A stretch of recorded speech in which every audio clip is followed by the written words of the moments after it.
لم يزل لم يزال فانكر بعز الجلال لم يلد ولم يولد خالقي متعال فانكر بعز الجلال.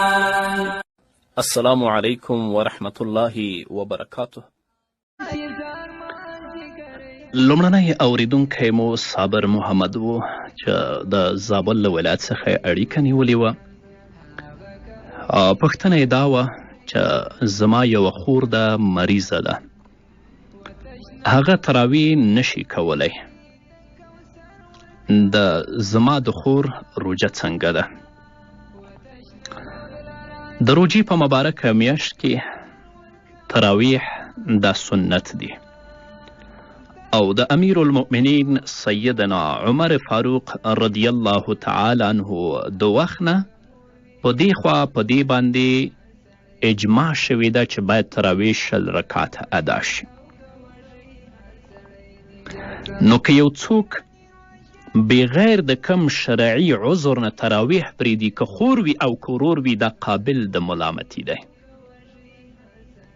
اما که څوک شرعي عذر ولري، مثلا په سفر کې وي یا مریض وي یا کم بل تکلیف ولري، که تراویح ونه کړي روژه یې صحیح ده، هیڅ مشکل دی لپاره نشته. خو په تراویح سره روژه لا ښایسته کیږي، په تراویح سره روژهدار لا د ثواب او د الله رب العزت د رحمت مستحق او وړ ګرځي. زموږ بل اوریدونکی محمد یوسف و چې د لغمان ولایت څخه اړیکه نیولې وه. پوښتنه یې دا وه که یو څوک دوامداره مریضي ولري، اوس چې روژه نیسي، روژه ورته تکلیف نه ورکوي، اما د مسلمان طبیب او حکیم او ډاکټر دا ورته مشوره ده که د روژه ونیوله وروسته به دغه روژه ستا مرض 2 چنده یا 3 چنده کې یا به وروسته ښه شي، د لپاره روژه څنګه ده؟ فقها لیکي کله چې روژه په مریضي کې د زیاتوالي سبب ګرځي یا فی الحال یا وروسته، نو د کم دینداره او ماهر حکیم یا ډاکټر په مشوره او یا په خپل غالب ګمان باندې د عمل کولو له مخې روژه ماتولی شي. خو بیا هم په معمولي مرض کې د روژې خوړل د لپاره ښه نه دي. دا مسئله عبدالرحمن جزائري په فقه علی مذاهب الاربعه کې په لومړني جلد کې 502 صفحه کې په تفصیل سره څیړلې ده. همدارنګه بحر رایق په 2م جلد کې 201 صفحه کې فصل فی العوارض کې. نو اوس که زموږ دې مسلمان ورور ته یو مسلمان ډاکټر دا مشوره ورکړي چې اوس خو روژه نیسې تکلیف نه درکوي، خو همدغه روژه دا کم دوامداره مریضي چې ته لرې د دې لپاره د روژې نه وروسته البته د ستا د مرض د زیاتوالي سبب ګرځي یا وروسته ته ښه کېږي، بیا هم د روژې خوراک ورته جایز دی. لږ لږ تکلیفونه خو هر چاته وي، اما په لږ تکلیف باندې باید روژه ونه شي خوړلی. بل اوریدونکی مو احسان الله قلمیار و چې د کندهار ولایت د سپین بولدک له ولسوالۍ څخه اړیکه نیولې وه. پوښتنه یې د سیروم په هکله وه چې د روژې په مبارکه میاشت کې د سیروم تطبیق روژه فاسدوي که نه فاسدوي؟ علامه لودیانوي شهید رحمه الله په خپله فتاوا کې په 3م جلد کې په 340 صفحه کې لیکي د سیروم په تطبیق سره روژه نه ماتیږي، په دې شرط چې دا سیروم او دا ګلوکوز د څه عذر د وجې نه ولګولی شي. بغیر د عذر نه د ګلوکوز لګول یا د سیروم لګول دا مکروه دي. نو که چاته تکلیف وي، غوره او بهتره دا ده چې د ماښام د روژه ماتې نه وروسته ولګوي.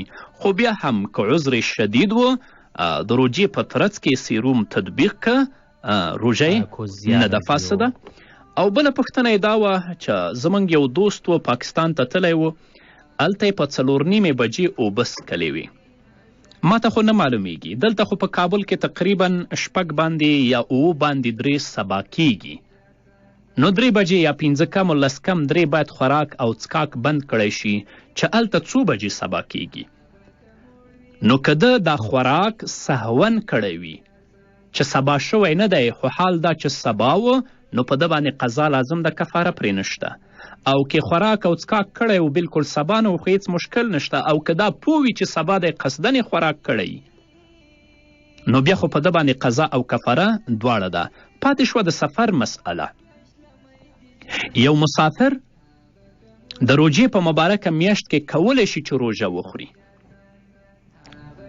اگر که د ده لپاره عمل په عزیمت باندې اولا دی. خو بیا هم که یو مسافر روژه ونیوله او ماته یې کړه، فقهاو دا لیکلي دي چې په هغه باندې کفاره نشته، صرف قضا پرې لازم ده. وروستنی اوریدونکی مو سمیع الله صدقتیار و چې د ایران نه اړیکه نیولې وه. پوښتنه یې دا وه چې ډیری ځوانان دلته چې کله روژه ماته کړي نو بیا کار ته ځي، 2:30 بجې 3 بجې د شپې راځي، تراویح نه کوي. مخکې مې ویلې صدقتیار صاحب چې بغیر د کم شرعي عذر نه د تراویحو پرېښودل دا څوک چې پرېږدي دا د ملامتي قابل دی. اما که شرعي عذر موجود وي مشکل نشته. خوشحاله یم چې تاسو سره دا درد او احساس شته.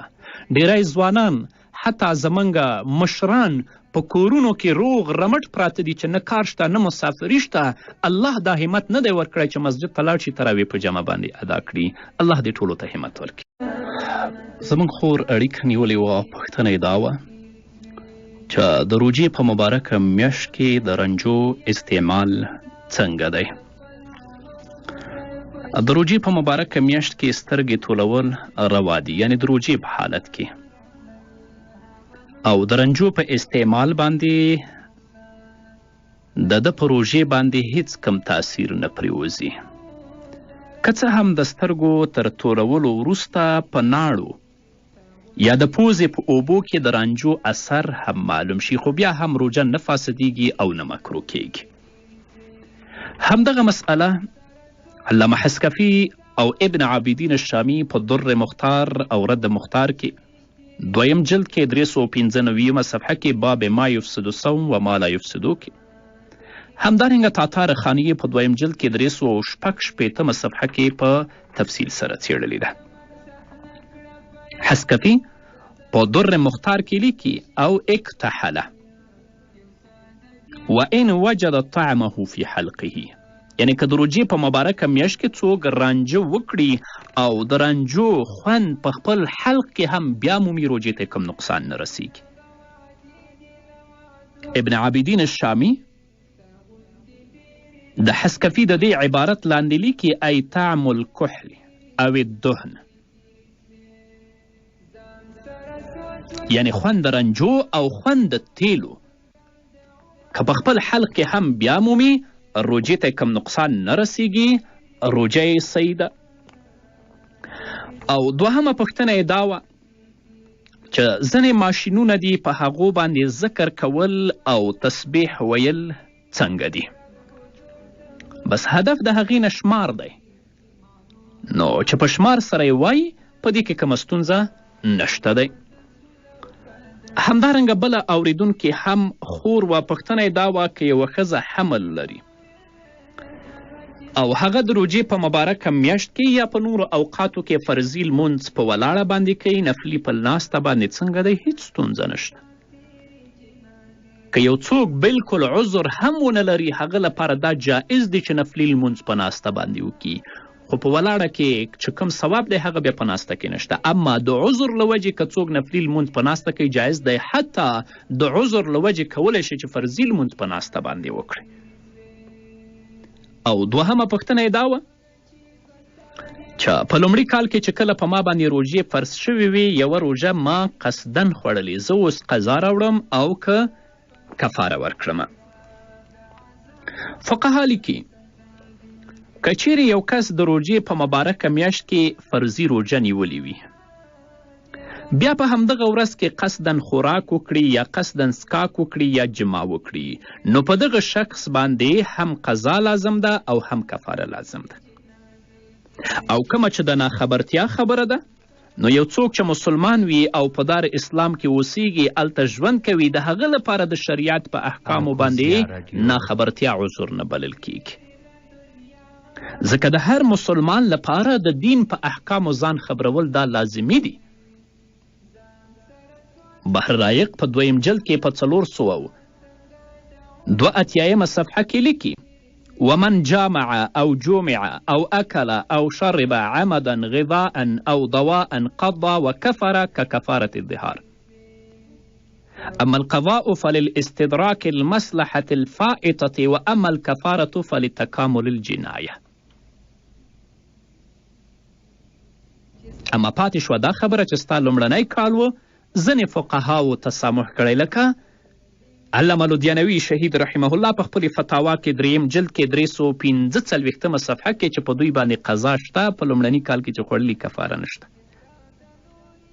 دا د لودیانوي شهید خبرې دي. اما په عامو اوقاتو کې یو څوک قصدان روجه خوري ناخبرتیا د دې لپاره عذر نه بلل کیږي، پرې قضا او کفاره دواړه لازم دي.